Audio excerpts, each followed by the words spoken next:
Haji Momeste watashi wa Neisa desu. Indonesia karena karak dimashita. Kalau di sana di Waseda tuh pasti banyak yang namanya Asep. Asep? Iya, itu dari Siapa yang namanya Asep? Komen di bawah. Itu Asep tuh banyak di sana dan terkenal. Pasti kalau ketemu sama orang Indonesia nanyanya namanya Asep bukan.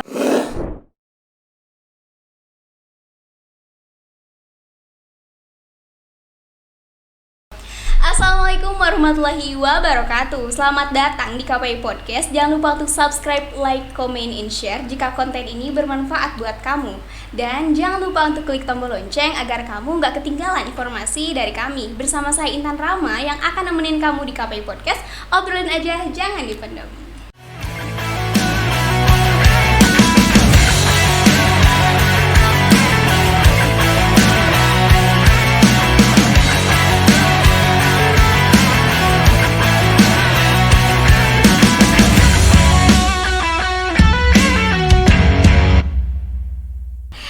Kali ini aku kedatangan salah satu bintang tamu dan ini adalah mahasiswa yang Masya Allah berprestasi dan memiliki kesempatan untuk pergi ke Jepang. Siapa lagi kalau bukan Kak Neisha dari Fakultas Ilmu Hukum. Assalamualaikum Kak Neisha. Waalaikumsalam warahmatullahi wabarakatuh. Masya Allah, ini uhti ya. Ini bener gak aku ngomongnya? Neisha? Salah Neisa. sih. Oh salah. Tapi kebanyakan orang hampir 90% kalau memang nggak kenal banget, mereka nggak pernah bisa ngucapin nama saya dengan benar. Oh, berarti aku termasuk aduh maaf goder. Berarti aku panggilnya apa nih biar Kak Neisha? Ica aja. Oh, Ica, Kak Ica. Kak Ica, nama kepanjangannya boleh tahu nggak siapa? Panjang banget ya. Oke. Neisa Hadna Rahayu Aluluwiyah. Oke, berarti waktu pas lagi ujian ngebuletinnya banyak banget ya? Banyak banget, itu jadi PR banget. Orang lain udah lari ke soal, saya masih harus mengisi informasi soal nama. Oke, berarti ini Kak Ica ya? Kak Ica ini semester 8 di Fakultas Ilmu Hukum. Fakultas Ilmu Keislaman, jurusannya Hukum Keluarga Islam. Hukum Keluarga Islam semester 8, berarti sekarang lagi nyusun skripsi? Iya, sekarang lagi nyusun skripsi. Masya Allah. Boleh nggak sih diceritain? Kita langsung aja ya ke pertukaran mahasiswa ke Jepang. Nah, kalau misalnya boleh tahu nih Kak Ica, waktu pengalaman pertama kali Kak Ica pernah sempat berpikir nggak sih bahwa Kak Ica ini pengen ke Jepang? Pernah sih, itu tuh gara-gara sebenarnya senang sama anime ya. Ini Naruto, terus Doraemon dan kawan-kawannya. Terus itu tuh kepikiran dari semenjak mondok waktu MTS. Ya, saya cuma nulis aja di list mimpi kan. Setiap orang sebenarnya harus punya itu. Ada 1000 mimpi, tiap tahunnya pasti selalu ada yang coret. Qadarullah di semester 3 kuliah memang perjalanan waktunya panjang dari MTS, SMA belum ada link yang bisa membukakan saya untuk sana. Nah, tiba-tiba di semester 3 Allah mengizinkan saya untuk bisa main ke Jepang, dalam artian hal ini sebagai mewakili kampus untuk mengikuti pertukaran pelajar, konsennya di pertukaran tentang budaya, terutama budaya Islam.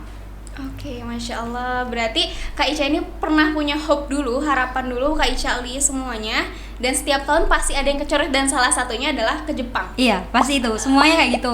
Kita bikin 1000 aja, itu biar Allah nanti yang atur-atur gimana dan kapannya. Nah, jadi buat kalian yang sekarang masih bingung sama mimpi kalian boleh langsung list aja mimpi-mimpi kalian sampai 1000. Dan qadarullah gitu ya, kalau misalnya Allah mengizinkan, Allah berkehendak dan kalian pun ikhtiar, ditambah doa masalahnya. Ditambah doa kok Pak balikin ya, ditambah doa, insya Allah itu bakalan Allah izinkan gitu ya, tentu ya.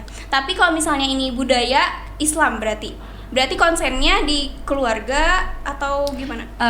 Jadi begini, waktu itu tuh JAIS punya program Genesis, salah satunya mereka tuh punya project untuk menyediakan wisata halal buat seluruh traveler muslim. Nah, tentu itu nggak akan bisa kejawab ketika muslim belum bisa melihat fasilitas yang ada di Jepang. Nah, terlebih soal kampus, kemudian tempat wisata, dan ini soal masyarakatnya harus bagaimana. Sebenarnya kepentingan mereka ke kita adalah mencoba dan menggali sejauh mana Jepang nanti bisa jadi destinasi halal berikutnya, selain dari area Timur Tengah yang udah buat kita mungkin itu kayak bener-bener tradisi yang bener-bener harus gitu ke sana. Nah, Jepang pengen punya prioritas lain. Nah, mereka gencarnya ke muslim kayak gitu. Oh ya Allah, berarti di sana fokusnya sama makanan-makanan halal gitu ya? Enggak itu aja sih. Pakaian juga? Mereka enggak konsen di sana.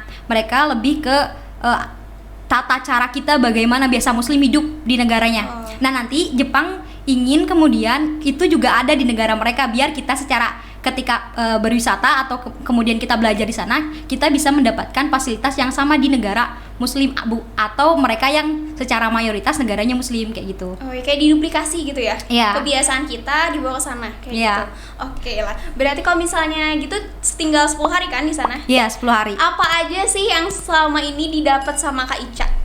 Banyak sih, 10 hari itu ya 24 jam dikali 10, lumayan itu kan.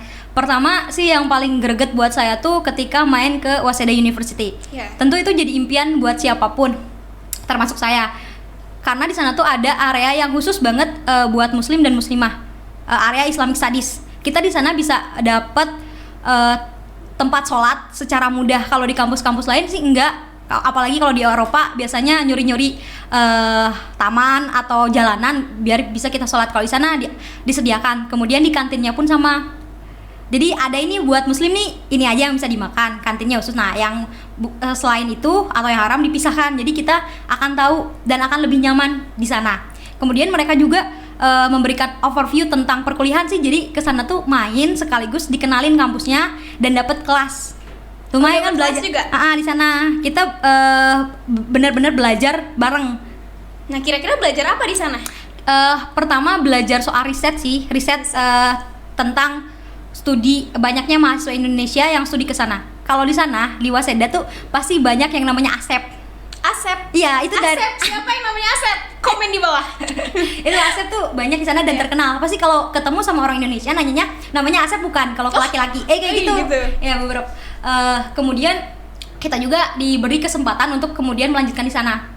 Jadi Jepang khususnya Waseda University terbuka untuk menerima seluruh mahasiswa internasional kayak gitu. Oh ya, jadi waktu pas di sana teteh benar-benar lagi.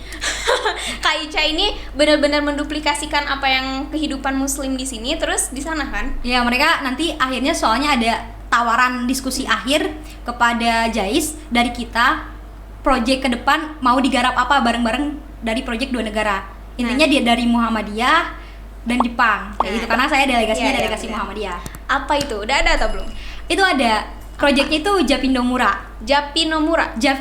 Mura itu kalau dalam bahasa Indonesia tuh kampung, village, ya. Village.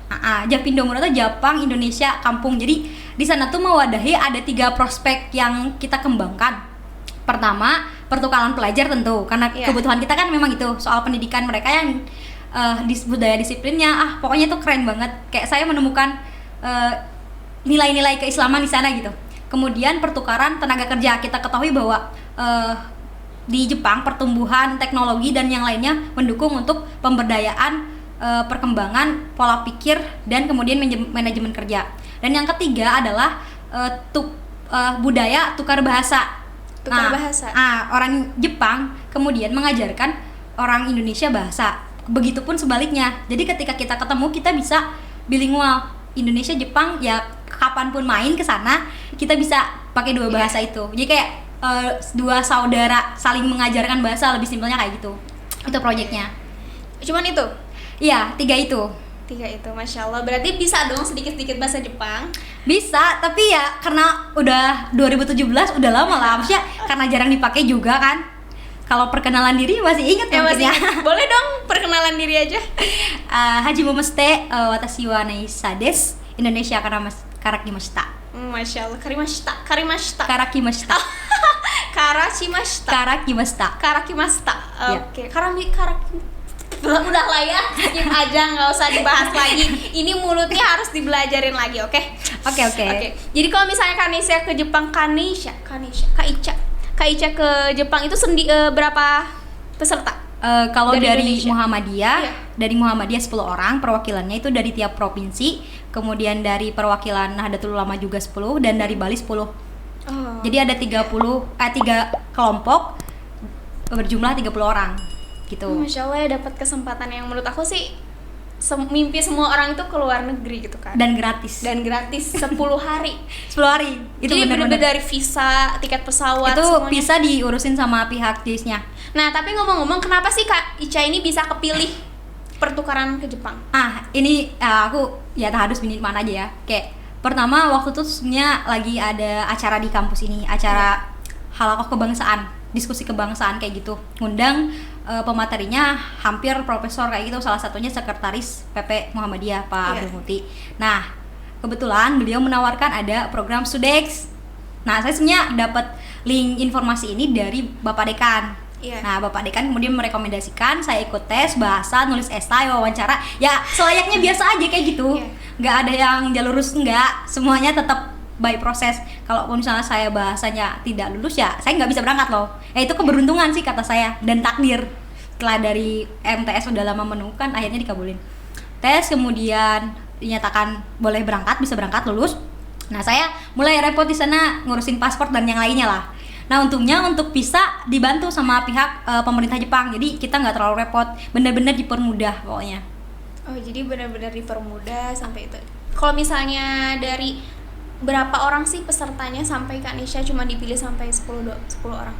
Itu dari tiap provinsi ya, cuman sistemnya saya kurang tahu karena yang didelegasikan dari kampus kita hanya saya. Itu mungkin kesempatan baik, saya tidak tahu berapa jumlah peserta. Nah, tapi ya intinya saya mendapatkan pengumuman lulus, bisa berangkat, segera siapkan paspor dan yang lainnya untuk. Oh, itu jangka waktu ke situnya gak lama ya berarti? Enggak lama. Dari pengumuman tuh harus langsung beberapa hari kemudian paspor sudah harus diurus. Seminggu setelah pengumuman lulus tuh paspor udah harus ada, karena kan buat pengurusan perizinan dan yang lainnya. Oke sih, aku tercengang. Kayak gitu. Ya, aku bilangnya semua orang bisa loh. Bisa kayak gitu. Yang penting punya mimpi, dipastikan on the way, on the track jalannya, dan terakhir ya tinggal limpahkan sama Yang Maha Kuasa. Nah, oke. Kan ngomong-ngomong tentang halal dan haram dong, kebiasaan muslim di Indonesia sama mau diduplikasiin ke muslim di Jepang. Terus ngambil hukum? Ya, hukum Islam, karena kan hukum gini, Islam. Yang jadi perwakilan tuh sebenarnya kita membawa payung besarnya Muhammadiyah ya. Nah, Muhammadiyah sebagai organisasi besar Islam di salah satu di Indonesia, nah mau dijadikan percontohan, prototipenya. Nanti kan kita diskusi, ini sebaiknya bagaimana kalau muslim berwisata ke sini, apa yang mesti kita sediakan, misalnya kayak sejadah, terus arah kiblat bagaimana, kemudian perizinan buat melaksanakan sholat subuh. Gini ya, tradisi di Jepang tuh orang bangun pagi itu gak sesubuh sepagi kita. Mereka bangun jam berapa? Jam 6, jam 7 lah kalau waktu ikut homestay itu. Jadi kalau kita misalnya mau sholat sekitar jam 4, jam 5, tahajud dulu, itu mesti izin malamnya. Izin? Bilang dulu, Pak, Bu, otosan, okasan, nanti jam sekian saya akan menggunakan kamar mandi. Karena kalau jam segitu ada yang beraktivitas di rumah, disangkanya maling. Oh, karena kebanyakan maling mungkin? Enggak gitu, maksudnya aktivitas start mereka itu di jam 6, jam 7. Jadi sebelum itu ya istirahat sepenuhnya, kayak gitu. Oh gitu, jadi kalau misalnya kita mau sholat tahajud, sholat subuh, kita izin dulu harus bilang, nanti disangkanya maling kan, maksudnya kita bertamu homestay di rumah kan, di rumah orang tersebut, di otosan, di okasan, di orang tua angkat kita selama di Jepang. Nah kita ya permit dulu, izin dulu lah. Oh berarti ada orang tua asuh berarti? Orang tua angkat. Orang jadi, tua angkat. Kalau mau bisa berhubungan lanjut masih sampai sekarang pun masih kontekan aman. Kalau hanya sekedar berkunjung main ke sana ya kita silaturahim tetap jalan aja. Tapi si orang tua angkat itu memang disediakan atau maksudnya masuk ke dalam program di Jepang? Ke dalam program di Genesis program namanya. Pertama kan kita studi soal kampus, lingkungan dan yang lainnya. Kedua ada project homestay. Ketiga kunjungan ke government-nya. Kayak gitu. Ada 10 hari tuh dihabisin buat itu. Jadi di sana nggak tidur-tiduran gitu? Tidur ada, cuman bener dikasih timeline kerja yang bener padat. Nah, kalau misalnya setelah acara kan misalnya pagi sampai sore atau malam. Nah, malam itu udah ada batas waktu, misalnya jam 8 udah harus balik lagi ke cottage atau ke hotel atau ke rumah homestay-nya. Kalau kita mau main tuh ya nyuri-nyuri waktu tidur. Nyuri-nyuri waktu tidur? Iya, seriusan. Pernah keluar juga ke area prostitusinya Jepang di Kabukicho, sudah. Ada di Shinjuku di Tokyo, diantar sama Prof Higuchi. Nah, itu tuh sebenarnya nyolong waktu tidur. Ke situ. Jadi pulang acara kita bersih diri, kemudian makan malam. Nah, kan pembimbing meninggalkan kita, mereka kembali ke tempat penginapannya masing-masing. Nah, waktu istirahat itu yang kita gunakan untuk berkeliaran.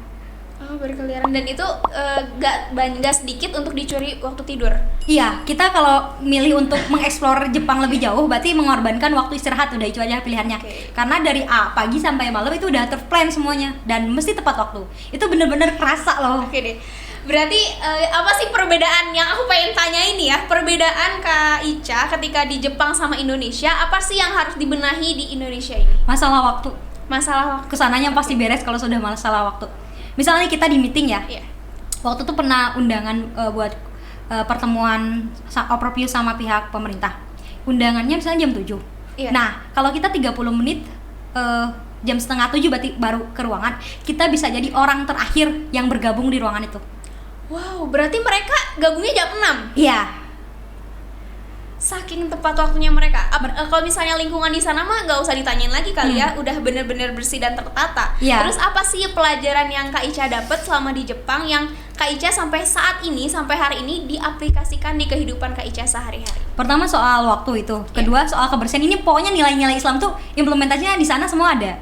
Oke. Terakhir soal kebaikan orang Jepang. Mereka percaya bahwa ketika menemukan barang milik orang lain itu bukan haknya dan selalu dikembalikan. Nah, jangan culas. Culas apa sih? Ayo apa culas? Ayo apa culas? Aku ngomong culas tapi gak ngerti arti culas. Gak maksudnya apa ya? Mereka itu meyakini bahwa kebaikan yang diperbuat akan kembali. Oke. Ketika melakukan keburukan, ya akan kembali kepada dia. Kan sebenarnya itu semuanya konsep Islam loh, kata aku. Iya. Pas kesana, ya Allah, ini kalau muslim semuanya kayak gini, saya naruh motor atau naruh mobil di mana aja, aku juga kayak nggak akan takut kehilangan. Iya, di Indonesia helm disimpan di gerbang aja bisa hilang. Kayak gitu, itu yang patut dicontoh. Iya. Terus ada lagi? Banyak lah. Ya apa dong? Apa dong? Soal ini, mereka tuh studi sama kerjanya. Kalau udah bener fokus satu, bener-bener dikerjakan dengan sepenuh hati dan sepenuh pikiran. Oke, jadi yang pernah aku baca tuh di sana tuh banyak banget usia-usia lanjut tapi masih pada Kerja. Iya, pada kerja, masih pada kayak sehat-sehat aja gitu loh. Nah, karena budaya jalannya juga luar biasa. Oh, Kak Ica juga mengalami jalan Itu latihan jalan cepat, ngobrol cepat, diselimin waktu. Pokoknya itu semua di training selama 10 hari ya, lumayan agak membantu. Oke. Jadi sebelum pergi ke Jepang itu di training dulu sebelum? Enggak, selama 10 hari itu saya anggap training buat saya. Oh, Iya kan, kita harus jalan tuh nggak bisa kayak santai Indonesia. Iya. Itu benar-benar kayak kalau kita lari santai mungkin jadinya tuh. Ya pantas nih aku ngomong sama Kak Ica kayak kekejar-kejar. Oke, saya terlambat kalau begitu. Coba tolong direm sebentar boleh? Oke. Oke, kalau misalnya hukum Islam ya, berarti hukum Islam. Motivasi Kak Ica yang terbesar banget gitu tentang hukum Islam itu apa? Apanya? Kuliah. Iya, kalau di kuliah. sini. Pertama, permasalahan inti dari seluruh bangsa adalah soal keluarga. Kalau keluarganya baik, pasti bangsanya juga baik. Dan itu salah satu konsennya ya dipelajari di hukum keluarga Islam. Iya, Tugasnya sih bilang itu, kalau mau bikin peradaban yang bagus, berarti keluarganya juga harus bagus. Iya, jadi ingat sama kisahnya Umar ya. Ya nggak sih, waktu itu milih pemimpin itu lihat dengan keluarganya. Kalau misalnya darah dagingnya mereka sendiri nggak mereka sayangi, gimana menyayangi yang bukan darah dagingnya? Nah, itu. Itu sih. Jadi ya tugasnya itu, motivasinya itu. Sebelum nanti praktikum berkeluarga ya, tentu itu mah sudah jadi keharusan mungkin kalau anak KKI. Begitu. Aduh, ini ada desas-desus ini. Enggak, tenang. Enggak, tenang. Masih berencana studi lanjut kok, tenang Oh, aja. Masya Allah, bakalan ada rencana ke Jepang lagi? Enggak sih, mau putar sedikit haluan. Mau kemana? Aku sih insya Allah doain aja. Iya. Masih persiapan ya, harus beres seluruh bahasanya. Saya belum bagus di Iya. sana. Tapi sampai saat ini sih aku ngelihat Kak Ica udah ada persiapannya dari segi keilmuannya, Masya Allah banget. Intan, makasih banget loh Kak Ica udah ada di sini.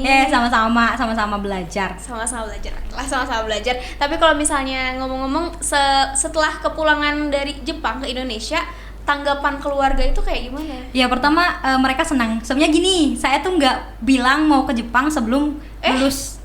Kayak gitu orangnya. Kalau punya keinginan, saya bilang tuh sounding beberapa tahun sebelumnya. Nanti teteh pengen ke Jepang tapi takdir gratis, tapi ada mainnya.